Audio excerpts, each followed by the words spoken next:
There's a house that sits on the edge of Blackwood Creek, a good 2 miles from the village proper. It's not abandoned, not exactly. But no one lives there for long. The locals have a name for it. The outsider's house. It's said the house chooses who stays, and it never chooses one of their own. It only ever welcomes strangers. My name is Alex, and last summer, I became its newest stranger. I was a writer, you see, looking for solitude to finish my novel. The rent was impossibly cheap, and the real estate agent, a nervous man named Mr. Gable, was almost too eager to hand over the keys. He mentioned the folklore, dismissing it as local superstition meant to scare off tourists. The house just needs some life in it, he'd said with a strained smile. It gets lonely. I should have paid more attention to that word. Lonely. The first week the silence was absolute, broken only by the chirping of crickets and the distant rustle of the woods. I wrote more in those 7 days than I had in the previous 6 months. The house felt welcoming. It was a strange feeling. The old floorboards didn't creak under my feet. They seemed to quiet themselves.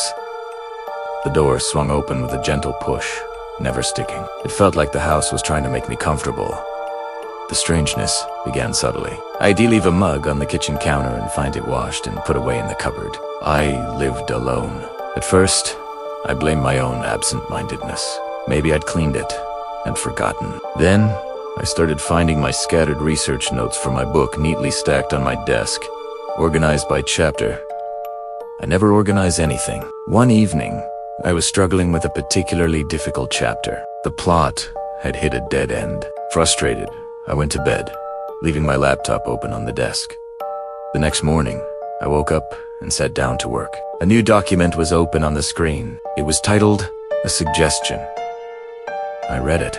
The document contained a perfectly written paragraph that not only solved my plot problem, but elevated the entire chapter. It was written in a style eerily similar to my own, but better, more refined. Chills ran down my spine. The house wasn't just tidying up after me. It was helping me. I tried to rationalize it. Maybe I wrote it in my sleep. Sleepwalking, sleep typing. Was that a thing? I installed a small camera in my office, pointing at the desk.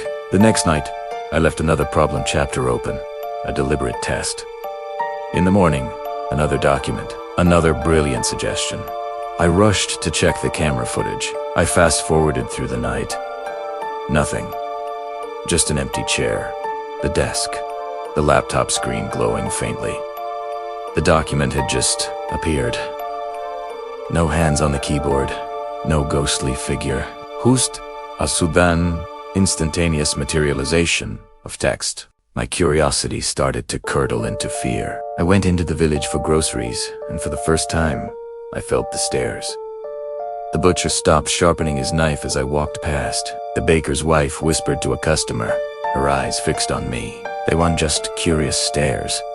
They were looks of pity, of dread. I cornered the old postman, a man named Silas, who had a kind face. I asked him about the house. His face fell. The outsider's house, he mumbled, looking around nervously. It takes a liking to some. Helps them. Gives them what they want. Helps them. What's so bad about that? I asked. Silas leaned closer, his voice a low whisper. The house, it doesn't like to be alone. When it helps you, it's not being kind. It's investing. It's making you reliant. It wants you to succeed so you'll have every reason to stay. Forever. He told me about the painter who lived there a decade ago. His work became famous. His paintings suddenly filled with a genius he'd never possessed before. He sold them for a fortune, but could never bring himself to leave the house that inspired him. Tere, an old man who hadn't stepped outside in 20 years. He told me of a musician whose compositions became world-renowned. But she was found one day, sitting in the living room, her hands still on the piano keys, having wasted away. I drove back to the house, my heart pounding. What Silas said made a terrifying kind of sense. The house was helping me write the best work of my life. But what was the price? That night, the house's help became more insistent. I'd be writing, and the lights would flicker. A gust of wind would slam a door shut. I felt a constant presence, a weight in the air, like someone was standing right behind me, reading over my shoulder. The friendly assistance was gone, replaced by an unnerving demand. Right, finish it. Succeed. Asterisk, I started making mistakes on purpose. I'd write terrible sentences, nonsensical plot twists. As soon as I did, a cold draft would sweep through the room. My laptop would freeze, the file would corrupt, and when I reopened it, my bad writing would be gone, replaced by the house's polished prose. It was rewriting my work in real time. It was taking over my book, my story, my mind. I decided I had to leave. I packed a single bag in the middle of the night, my hands shaking. I didn't dare make a sound. As I crept toward the front door, I saw something that made my blood run cold. On the inside of the door, a new, heavy iron bolt had been installed. It hadn't been there an hour ago. I hadn't put it there. The house was locking me in. Panic set in. I ran to the back door. Another new bolt. The windows wouldn't budge, sealed shut as if they were part of the wall. The house was a prison. I screamed, but the sound was swallowed by the walls. The silence outside remained absolute. The village couldn't hear me. No one could. I was trapped. I spent days trying to find a way out, but the house was always one step ahead. A loose floorboard I thought I could pry up would be nailed down tight the next morning. A small crack in a window would be gone. The house was repairing itself, sealing its cage, and the writing. It continued. My laptop was always on, the manuscript growing. It was brilliant, a masterpiece. But it wasn't mine. I would sit and stare at the words, feeling my own identity, my own creativity, being drained away, replaced by the will of the house. The house was writing its story through me. I am still here. I'm not sure how much time has passed. The novel is almost finished. I know, because the house lets me see the word count. It's a magnificent work of fiction. It will make me famous. It will ensure I am celebrated, wealthy, and have every reason to stay. But I know what happens when the book is finished. The help will no longer be needed. The investment will have and the house will have what it wants. It won't be lonely anymore.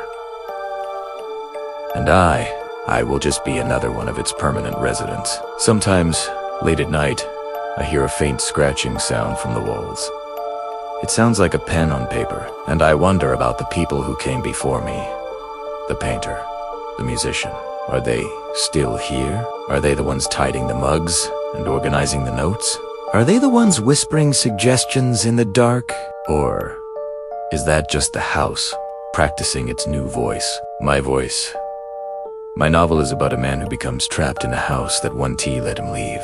A house that helps him achieve his wildest dreams, only to consume him. It's the best thing I've ever written. Or, I should say, it's the best thing the house has ever written. And soon, very soon, it will be finished. I wonder who the next stranger will be. I hope they like my story. Thank you for listening. If this story sent a chill down your spine, don't forget to like, subscribe, and hit that notification bell for more tailies from the shadows. Stay safe out there.